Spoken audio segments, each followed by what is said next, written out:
Welcome again to our frequent podcast called Wear Many Hats, inspired by Ethan Hawkey. Throughout the year, I, David Punter, the Business Development Director for Hawkey Cleaning and Support Services, shall be interviewing prominent facilities management and procurement subject matter experts across a range of industry sectors. It is these people with their wealth of knowledge and experience that will inspire the next generation of young professionals. Our objective is to share our guests' stories and experiences to help motivate, engage, and inspire others into the industry.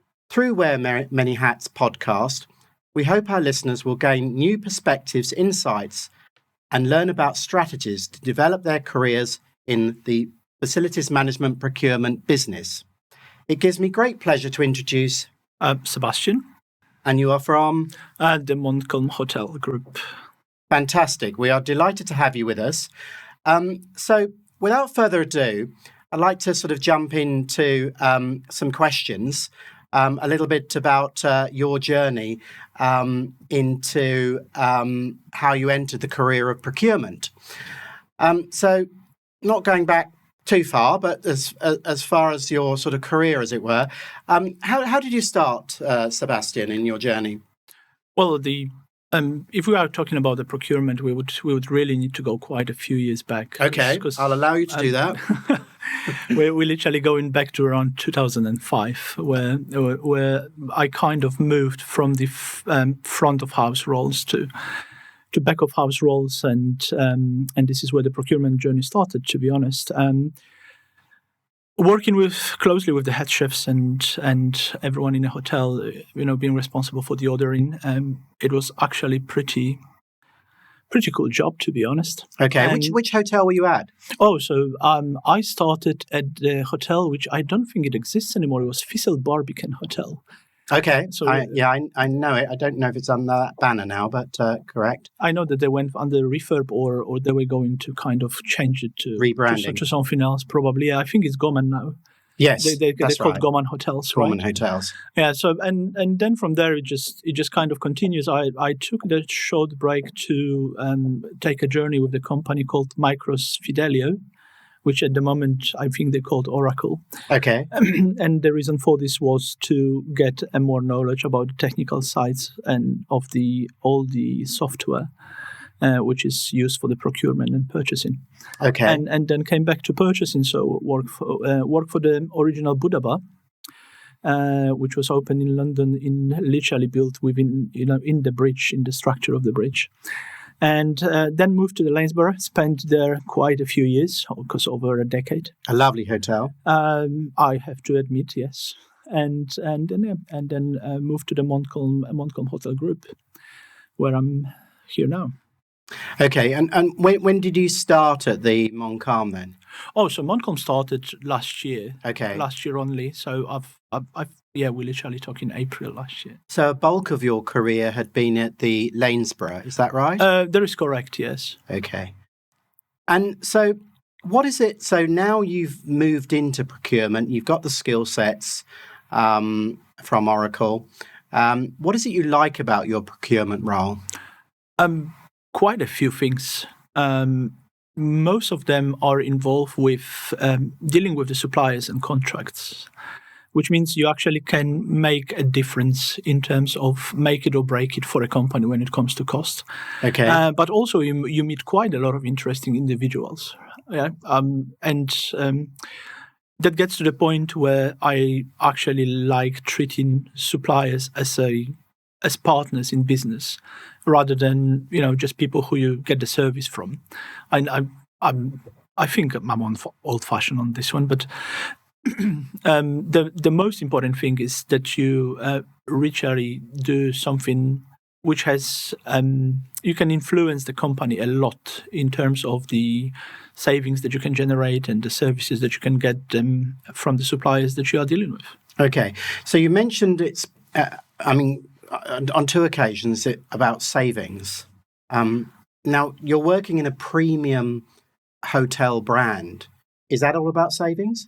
No. If it was only about savings, you would never be able to deliver the service that the guest would require. And as we've mentioned before the podcast started, I do actually cover 17 hotels, which is within 3 groups.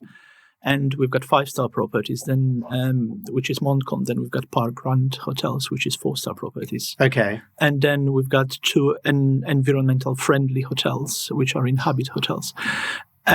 Each of the group has completely different set of needs. And again, it's never only about the cost. The cheapest doesn't really mean the best. No, I think people and guests now are looking for the experience, and they know when corners are cut. Oh, that's for sure. And also, it's much more about the reputation in the long run as well. Mm-hmm. And you need to find a very fine balance between the quality of the products and the price that you are willing to pay for it. Okay. And you mentioned also that in your procurement role, that there were some interesting characters. What do you mean by that? Which means you meet a lot of people, and they've got different approach towards people from procurement, right? You've got people who come in and they will do everything to sell the product, and by everything I mean they will just say, look, we are the best, or what I personally don't really prefer, they come in and then they ask you who you're dealing with, and then they say, actually, those people are the worst ones.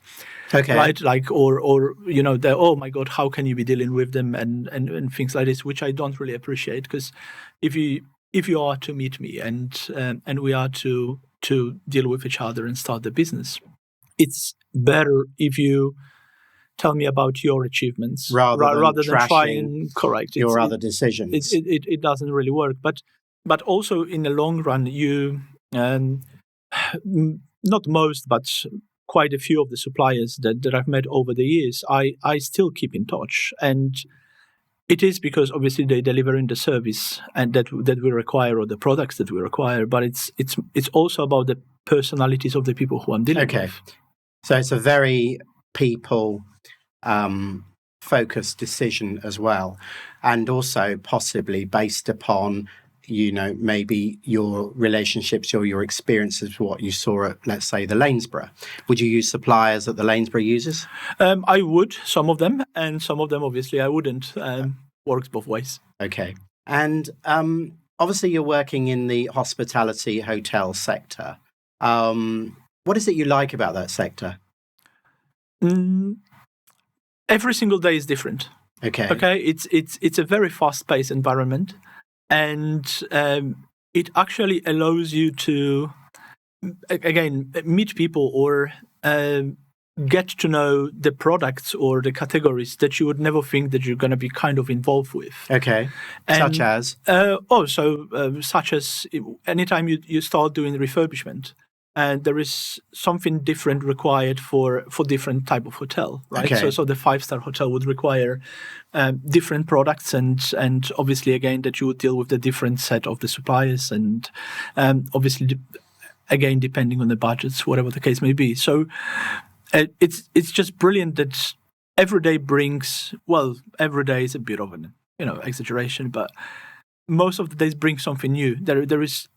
There isn't such thing as routine in there. No. Which is brilliant. I mean, that brings me on to the question, really, is that, I mean, you've kind of answered it, but I'll still pose you with this question. What does a typical day look like for Sebastian? Oh, Sebastian starts at silly o'clock, right? So I'm probably at work around 6, if not before. Okay. I would go through tons of emails, some of them saying thank you, and the other ones saying like, would you mind reading through 43 pages of terms and conditions? Okay. And you just get for the next wave, which is coming after 9. But there isn't really a typical day. It's obviously you do the things which you do kind of daily, which means responding to emails, going through contracts, or meeting suppliers, or on the blessed occasion taking part of a podcast. But thank you for that plug. But normally it's it's much more about whatever the day brings, and you open your emails, and then you just make a big cross sign, and you just go through it. So it's also a lot about training and developing the staff within the hotels, especially when it comes to the procurement software. Okay. Because as you may well imagine, and everyone is probably aware, there is a huge turnover of staff. Yeah. Which means that people come, people go, and yet they need to be trained. And how big do you have a department of people that report into you? Yes, so obviously I work with my coordinator, and I work with one of the other ladies who is helping us. And then we've got people who are kind of responsible for purchasing within the hotels. They're not really procurement departments as such, but they are responsible for raising the purchase orders. And so that will be through the heads of department will come through to you? That would be pretty much, yeah. Okay. So let's say the exec housekeeper wants a particular thing, he or she would come through to you, and then correct, you would either source it or they would suggest someone, or how would that work? Would there be dialogue between you? There would be, because obviously I need to understand their needs. Yeah. And I think it's crucial, to be honest. And both sides need to be happy, which means I need to be happy with the supplier that we are choosing, and they also need to be happy with the supplier who's going to be providing for them. Because I am kind of working in a head office, and they have to run the operations daily. So it's not about my choices only. They wouldn't work. So you have to obviously almost acquiesce to some of their. They will want a product. Let's say some towels or something like that. Your area of expertise is getting the right price of those towels, but they want that quality of towel in the thing. Is there a toing and throwing of that decision? Yes. So most of the times you would get an email saying we need towels, which is as specific as it's not. Exactly. And so we would need to get back to them saying, right, if you could be kindly a bit more specific of what kind of towels you need. And then once you get a spec from them, I would suggest a few suppliers, mostly based from experience and from the list of the suppliers that I know that they can provide the goods that we require. So you keep a vendor profile of suppliers for different services and products for the hotel group? That is correct, yes. Okay. What would you say are the skills required for your job? For someone, let's say someone coming into the industry and they want to go into procurement, what skills are required for the job? I know that it's going to sound like everyone else always says, but attention to detail is one of them. Patience is the other one. It's a lot about understanding the needs, but it's also a lot about kind of a common sense as well. And in my opinion, one of the most important things is that you need to kind of treat companies' money as if they were yours. Correct. Which means don't spend them foolishly only because it's actually not your money, right? And once you get your head around it, right, there is a boring part, which means like, yes, you're going to have the terms and conditions to be read that nobody ever reads, even people who write them, they don't really read them anymore, but it is important to make sure that the items that you are purchasing, or services that you are purchasing is something what you would take for yourself if needed being as well. Mm-hmm. Okay. And so what would you say to someone by way of advice if they were starting their career off in FM procurement? In whatever sector, but obviously you're focused around the hospitality sector, but what would you say by someone thinking, I want to go into that? What advice would you give them? Well, first of all, build. Number one is obviously depending on the position. If it's a senior position, build a team around you, because you really need people who you can trust. The second thing is build the actual network around you, which means contact other people who deal with this, right? So other facility managers, other procurement managers. Okay. Meet them, greet them, get to know them. They are really helpful. They also have the contacts that you may not even know about. Okay. And the third thing is, if you are starting at the junior position, please make sure that you shadow your line manager as closely as you can and learn as much as you can, right? Which also means ask questions. Okay. Otherwise, it's not going to be much of a progress. So is there some sort of secret society of procurers in the hotel industry out there? Oh yes, they all on LinkedIn. Okay. But do you meet up on a regular basis and swap towels and dressing gowns and things like that? Oh yeah, and we shampoo in each other. But but apart from this, we meet up a bit on the summits. So quite often we get invited, and those are kind of meetings with the suppliers or summits, if you prefer, where they're invitation only, which means that you are presented with the group of the suppliers, and if you are interested, you join it. Okay. And this is where you meet quite a few people in there from the industry as such. There aren't many of those for a year, but once it happens and you are there, the people who you are going to meet are usually people who you want to meet. Okay. So looking specifically now at facilities management, has the way facilities management procurement changed over the years? Yes. Well, definitely after COVID, when everyone is short of everything. And we are not talking only about the physical items. We're also talking about the services. Okay. So supply chain issues of product and supply chain issues of service. That is correct, which means that the lead times change a lot. Okay. To add more to it, it's very challenging to find a supplier who can, especially considering that a lot of them literally went under during COVID. Okay. And it's difficult to find a supplier who would have resources to be able to provide the services that you need, but also would be able to keep their own staff for a longer period of time, which is critical, especially from the hospitality point of view, especially when we're talking about the facility management. If you are having a maintenance company that deal with your boilers, you really don't want to have the situation where every single time when somebody comes, you actually need to show them where the plant room is. Right. Because those people will not be really able to help you much, because they will have to learn everything from scratch. Again. And then next visit, you've got a person who is brand new, and the circle continues, right? Which is not what you would be expecting. Okay. Yeah, I mean, it has been challenging, I think, and obviously there has been mentioned by a number of our podcasters about supply chain issues. Another question I've got here is that with the advent of online meetings, love them or hate them, through either Zoom or Teams and back-to-back meetings like that. Do you feel that this has affected the way strong partnerships with suppliers can be fostered? In general, yes.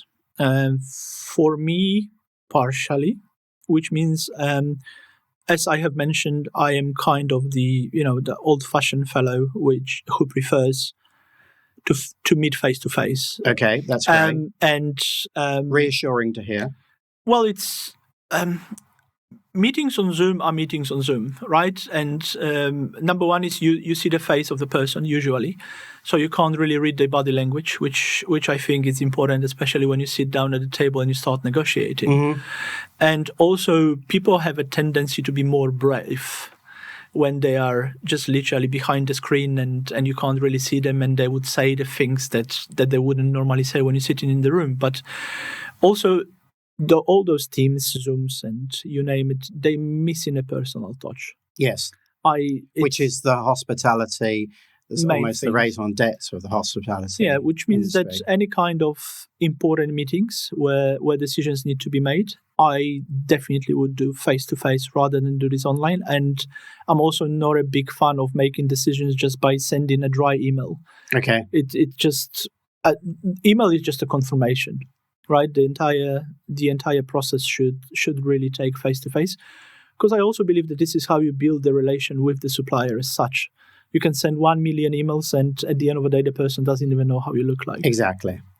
I agree. It'd be interesting to know what our listeners think about that. Do you think COVID, in the way we now work, has kept suppliers and procurers more at arm's length than before? Do you think it'll ever go back to that face-to-face situation? I haven't experienced many challenges. People are more happy to visit. Get out of their home, probably. Well, get out of homes, but also get out of the office. Because as you've mentioned, it's at the moment people are kind of used to, especially through the period of COVID, they were used to literally sitting at home on their couch, right, having a nice shirt and tie and in their boxers, right. Because as long as it cannot be seen, it cannot be proven. But I think, I'm generalizing a lot, but I think people missed the socializing bit, and it's not really, when you're dealing with procurement and dealing with suppliers or on their particular occasions with their clients, right? It's not really a Twitter thing where you just post something and nothing happens. It's good to get out of the house or get out of the office and just to see, and also it gives a better understanding of the establishment you're dealing with. Yeah. Which means environment and things. Yeah, pretty much. So if you come to the hotel and you go like, right, yeah, that looks all right. Rather than trying to just go through the photos, which and everything, they're mostly photoshopped or they kind of made to look prettier than they actually are. So nothing really replaces the judgment you're gonna do on your own when you're actually crossing the door. Okay, it's a very, very, very good point. So, Sebastian, what's the next big thing in procurement to look out for? Hard to say, to be honest. Everyone is waiting what's going to happen in Ukraine, I believe. But if everything settles down, I think the next big one will be to see what China will do.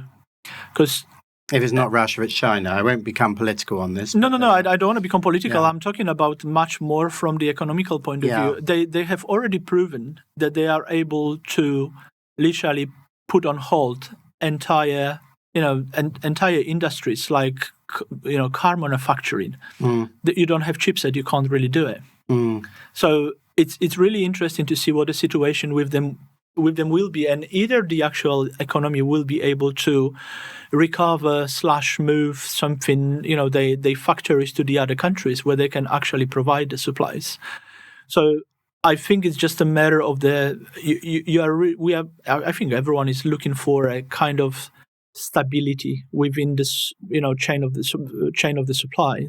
I think this is the main one to look for. And then if it happens to be a case, you definitely want to be one of the first one who will get everything sorted for your companies, which means you will sign the contracts, you will get everything in place to make sure that your hotel, well, in my case, my hotels or our hotels are secured. And I think if you miss it, it's going to be difficult, because if the factory is open in other countries than China, they will have a limited capacities. But would you not then say that maybe to mitigate that, you would look at dual sourcing from, towels from one country, but also from another country, so that you've actually got a backup plan? This seems to be where a lot of the organisation, particularly retail, are looking in terms of managing their supply chain to dual source, which is what is happening at the moment anyhow. Okay. We wouldn't put everything into like kind of a one basket, right? Okay. Which means we would still split it, and then we would have the backup supplier. However, the backup supplier doesn't really mean that the items will come from anywhere else than China or whatever it's going to come, it's going to come from. And if there is a shortage on the market, like towels or linen may be a good example, which is a big struggle at the moment. Any supplier you go to, you say, right, we are happy to give you some of the hotels, and would you be able to do the linen for us? They said, yeah, sure, but the lead time for us to source linen is 16 weeks. Okay, yeah. So you do have the backup plans. What I'm trying to do is diversify it in a way that rely a bit on the suppliers who can produce goods within UK Okay, or within the European Union, and just to try to skip Asia if possible. Okay. So how important are sustainability issues with suppliers that you work with? Crucial, to be honest, Okay. especially when it comes to refurbishment. You really need to be able to execute the contracts that you are signing for, and you need to really be sure that suppliers will deliver of what's contracted, and they will deliver it literally on time. Okay. And again, there is and you sign them to clauses on that. you would sign up the clauses. Obviously, you would give them a bit of a breathing room, which is a week or two here or there, because you have to. However, as you know, the refurbishment is like a domino effect. Yeah. Which means that one fails and everything else is pretty much waiting. Yeah. Absolutely. And then any kind of delays, as you mentioned, we can't really do the bookings. We can't get the revenue, which means we're talking about quite a substantial amount of the revenue which would be lost. Okay. So in terms of EDI, what about that in terms of your recruitment? So the diversity, the inclusion of the people that you hire for the staffing and things like that. How is your group on that in terms of? I mean, I work quite closely with human resources, or as we say, people and culture. Right. And I think the main point for us is to find a person that fits the organization, right? And we are discussing much more a character rather than anything else. Okay. And we would not exclude anyone, because of their race, beliefs, or anything like this. It's very, very unprofessional, and it's literally, it should be forbidden, as simple as this, because it's who you are, and that's all it's about, to be honest. Yes, I think also is that there's a view that it should be representative of the guests that would be visiting your hotel, and to suggest that variety and things is a healthy thing. So looking now, what do you think are the next trends in procurement that suppliers need to wake up to? I think the environmental aspect is quite important, to be honest. I think that obviously it's very trendy at the moment. Yeah. I think everyone is working towards the limiting the carbon footprint and going to these zero net emissions and everything like this. Okay. And it is becoming very important aspect for procurement as well. And even simple things like we replace the plastic key cards in some of our hotels with the bamboo key cards. Oh, okay. I have to say that those key cards are going missing like there is no tomorrow because guests love them. Oh, is it because of the branding look of it as well? Well, it's because of the branding and because they are really nice. And obviously you would have something engraved like a logo. So the guest would go like, right, I can give it to reception or I cannot. If I don't have to give it to reception, why don't I take it home? Which is great in a way. It's getting your brand out there. That's correct. So kind of that's the advertisement for us, which I believe works wonders. But they are environmental friendly, so obviously there is, you're replacing plastic with something what's been sourced kind of naturally, right?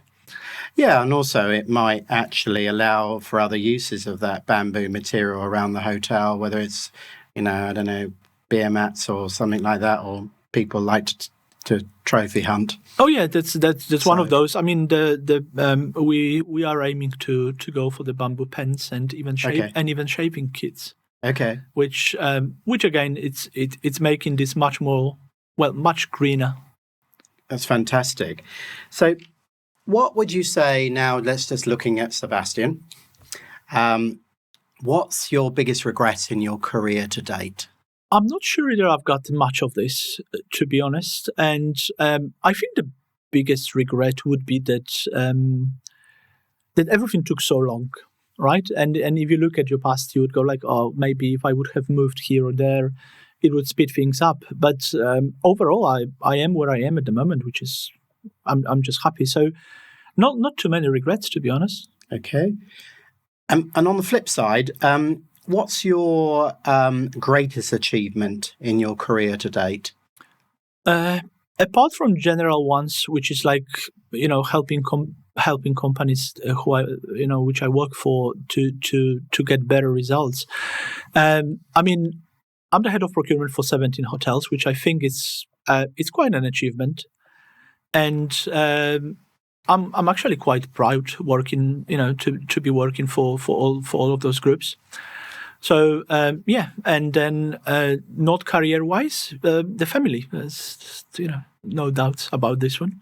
Okay, that's good. And just finally, what things in life, it could be work or leisure, that gives you the greatest satisfaction and enjoyment?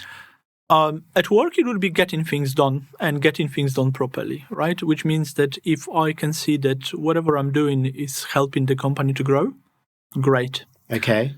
And in life, it's a family. There is no doubt about this. And as boring as it sounds, chess, which is game, set, and match. Oh, that's not chess. It's more like a checkmate, but that's a checkmate. Yeah, sorry, that's fine. I do play tennis. I was in Wimbledon. Yeah, it's fine. No, I'm not that. I'm not there yet. Yeah, no.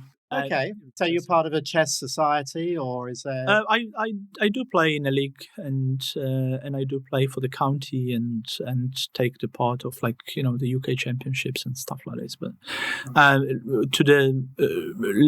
to the limited level, which means that I play within the category of people who love chess, know how to play chess, but yet they still have a life apart from chess. Okay, I won't read into that too much, but no, okay.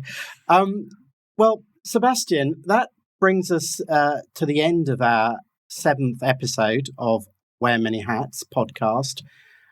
We hope our listeners found this interesting to listen to, and we'd like to thank Sebastian for taking the chair today. It's been both, I think, thought-provoking and very engaging. And we welcome our feedback from our listeners. Thank you once again, Sebastian. Brilliant. Thank you for the invitation. Much appreciated.